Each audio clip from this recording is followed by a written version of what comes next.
साथियों, आज दशहरे का त्योहार है। सत्य असत्य की लड़ाई है ये।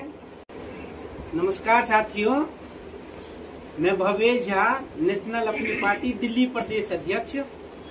तमाम देशवासियों को दशहरा का ढेर सारी शुभकामनाएं और हार्दिक बधाई।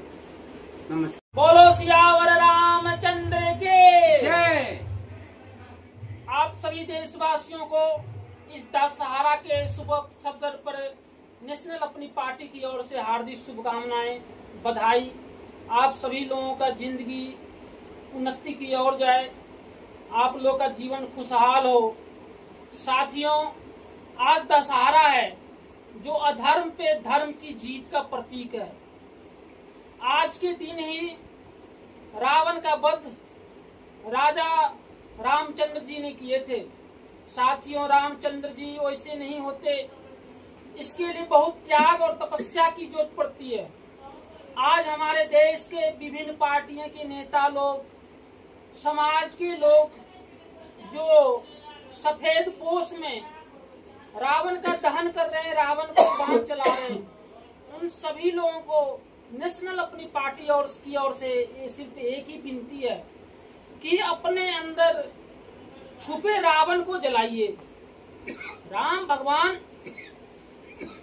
वैसे रामचंद्र जी, राजा रामचंद्र जी नहीं हुए जो सदियों से पूजते आ रहे हैं और सदियों से एक धर्म के प्रतीक माने जाते हैं। साथियों, मेरे देशवासियों, भगवान राम जी सुबह सिंहासन पे बैठने वाले थे, गद्दी मिलने वाले थे, राजा थे, लेकिन माता कैकेयी और राजा दशरथ जी ने रात को कहा कि तुझे वनवास जाना है। भगवान राम ने राजगद्दी को लात मारते हुए खुशी से वनवास कबूला और 14 साल वनवास किए। लेकिन आज के जो रूपी राजा हैं, जो राजा की कुर्सी की दौड़ में है, हर तरह से छल, हर तरह से रणनीति, चाहे उनको जो भी चोला ओढ़ना होता है सिर्फ एक गद्दी के लिए ओढ़ते और अपने गद्दी के लिए हर कुकर्म, हर झूठ, फरेब, हर जनता के साथ धोखा देने का काम करके किसी तरह एक ही निशानी होता है, किस तरह हम गद्दी पर बैठे। आज के नेताओं को यह चीज छोड़नी चाहिए। आज दशहरा का दिन भी है। साथ से ऐसा सौभाग्य कि हमारे देश के राष्ट्रपिता महात्मा गांधी जी का भी जन्मदिन है। साथियों, आज महात्मा गांधी जी के भी फोटो पे सारे देश के लोग माला चढ़ा रहे, लेकिन महात्मा गांधी आज राष्ट्रपिता कैसे बने, उनकी त्याग क्या है, उनकी तपस्या क्या है, यह चीज सोचने की है, वह चीज अपने आप में लाने की जरूरत है। महात्मा गांधी कोई साधारण परिवार से नहीं थे, विदेश से डिग्रियां ली थी, एडवोकेट थे, वकील थे, चाहते तो अच्छी खासी जिंदगी व्यतीत कर सकते थे। लेकिन काले गोरे की जो काले लोगों के साथ दुर्व्यवहार किया जा रहा था, गोरे लोगों के साथ, जो भारतीयों के साथ, मजदूरों के साथ, गरीबों के साथ, शोषितों के साथ जो अन्याय और जुल्म किया जा रहा था अंग्रेजों के द्वारा, तो अपनी सूट बूट छोड़कर एक धोती पहनकर अर्धनग्न अवस्था में पूरा देश में चले और उसके खिलाफ आवाज उठाए, तब जाके महात्मा गांधी बने। आज यह सीखने की जरूरत है। साथियों, आज जो हमारे देश में मजदूरों की हालत है, गरीबों की हालत है, वो अंग्रेजों समय से भी बदतर है।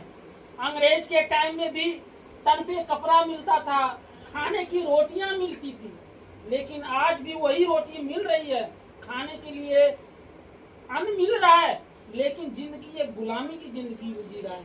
साथियों, क्या इन नेताओं को पता नहीं है कि आज देश में हमारे 90% लोग जो मजदूरी करते हैं, 8,000, 10,000 पे 12-12 घंटे काम करते हैं। क्या कोई नेता, कोई एमएलए और एमपी 8,000, 10,000 में अपना पेट भर लेगा? नहीं भर सकता। आज जरूरत है इसके खिलाफ लड़ाई लड़ने में। साथियों, अंग्रेज चला गया, लेकिन आज भी अंग्रेजी नियत है। आज पूरी शिक्षा व्यवस्था, आज पूरे हमारी कानून प्रक्रिया अंग्रेजी पे निर्धारित है। अंग्रेजी नहीं गई है। हमारे गरीबों के साथ भेदभाव किया जा रहा है। हमारे गरीब को शिक्षा में भी एक व्यापारीकरण बना दिया गया है। हमारा मजदूर का बच्चे कैसे पढ़ेगा? आज महात्मा गांधी जी से सीखना चाहिए। कम से कम जो हमारे गरीबों को आगे बढ़ने का एक ही रास्ता था, शिक्षा। कम से कम इस सरकार का कर्तव्य है, चाहे राष्ट्रपति का बेटा हो या चपरासी का बेटा, सबको शिक्षा एक समान मिले। आज देश के नेताओं को कम से कम शिक्षा एक समान देना चाहिए, एक भाषा में होना चाहिए।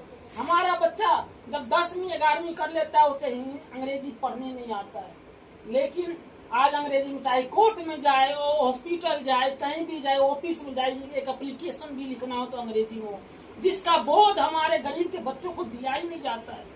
ये कैसी आजादी है? कैसे हमारे देश के नेता माला पहना रहे हैं?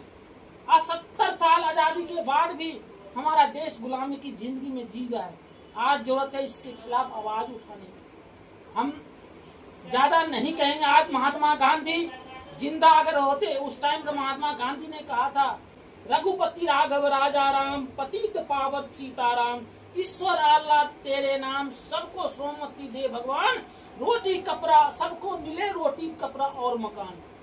साथियों, आज के दिन में मैं यही विनती करूंगा, इस नेताओं को सद्बुद्धि दे, जाति पे, धर्म पे, हिंदू, मुसलमान, पाकिस्तान, चाइना की बातें न करे, हमारे देश की आर्थिक स्थिति की बात करे। जहाँ हमारे देश के नेता कहता है कि हम आर्थिक स्थिति विश्व में एक तीसरे गोदाम पे जा रहे हैं, लेकिन हमारे देश में 90% लोग आज खाने के लिए तड़प रहे हैं। कैसे हम कल्पना करें देश विकास है, जहाँ इतनी महंगाई के दौर में 8,000 10,000 रुपए कमा के कैसे कोई व्यक्ति जिन 10 आदमी का परिवार मित्रों भर सकता है? तो आज जरूरत है इसके खिलाफ लड़ाई लड़ने की। आज मैं आप लोगों से बस यही विनती करूंगा कि ईश्वर से प्रार्थना करें, इस नेताओं को सद्बुद्धि दे, और जिस आजादी के लिए हमारे देश के महापुरुषों ने कुर्बानियां दी, जो हमारे भारत का इतिहास रहा है, जो राजा रामचंद्र जी का इतिहास रहा है, त्याग और तपस्या का, ये चीज अपने आप मन में लाए। नमस्कार साथियों, मेरा नाम राजनाथ मिश्रा है। मैं नेशनल अपनी पार्टी में जिला प्रधान के पद पर नियुक्त हूँ। मेरा पहले सभी देशवासियों को दशहरे पर्व की हार्दिक शुभकामनाएं। साथियों, जैसा कि हम लोग को पता है कि हम लोग दशहरे का पर्व क्यों मनाते हैं। दशहरे का पर्व जो होता है असत्य पे सत्य की विजय का प्रतीक होता है। भगवान रामचंद्र ने काफी अपनी तपस्या करके, संघर्ष करके, जैसे कि रावण जी थे, तो रावण जो थे आपके महर्षि पुलस्त के पुत्र थे और काफी अच्छे ब्राह्मण परिवार से थे। तो उन्होंने अपने जीवन में कोई भी कुकर्म नहीं किया, लेकिन एक उन्होंने गलती किया जिसका उन्हें खामियाजा भुगतना पड़ा। तो मैं सभी देशवासियों को यही कहना चाहता हूँ कि कोई भी कार्य करें तो उचित अनुचित सोच समझ के करें। और जैसे कि हम लोग इसमें राजनीतिक पार्टी से जुड़े हुए हैं, तो हम लोग ये चाहते हैं कि हम अपनी सशक्त पार्टी को बनाएं और अच्छे से अच्छे लोग अपनी टीम में लाएं, अपने साथ जोड़ें और अपने देश को आगे बढ़ाने का काम करें। जय हिंद, जय भारत।